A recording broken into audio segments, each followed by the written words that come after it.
Ce que j'ai fait, c'est que j'ai créé un nouveau dossier item avec une classe item de Java, enfin un fichier item de Java qui correspond donc à la classe item.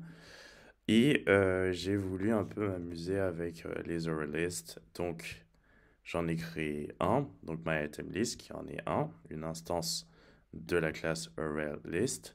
J'ai ajouté des éléments à cette liste. J'ai créé une variable qui est un itérateur et l'itérateur de la liste en question.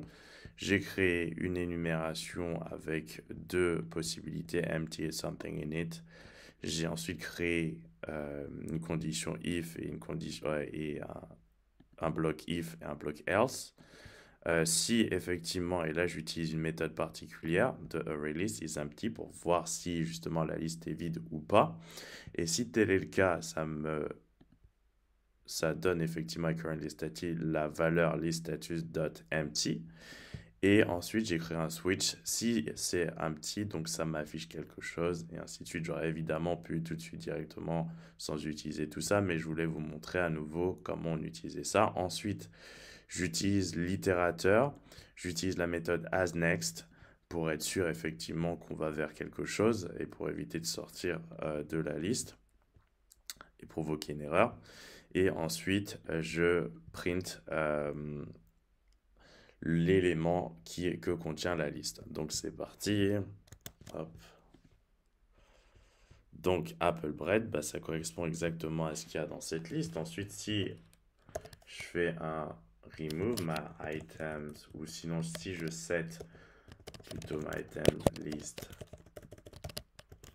set à l'indice 0 kiwi, on va voir comme ça vous permet de voir l'utilisation de la méthode set. Et donc vous allez voir que maintenant il y a kiwi et bread et non pas apple.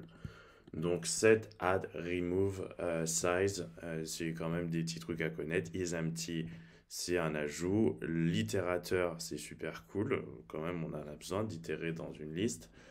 Ensuite, on peut essayer de savoir l'indice ou l'index plutôt de Apple, par exemple. Donc, ce qu'on va faire, c'est afficher l'index de Kiwi, en l'occurrence.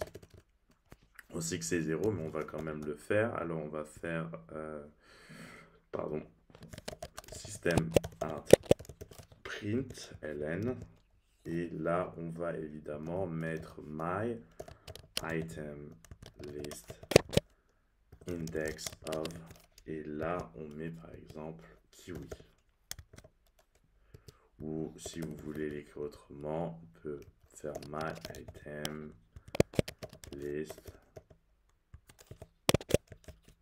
get.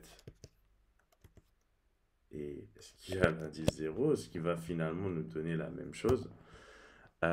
Puisqu'en fait, je vais récupérer ce qui a l'indice 0. Et ce qui a l'indice 0, c'est kiwi. Et la réponse à cette question va être 0, de toute façon.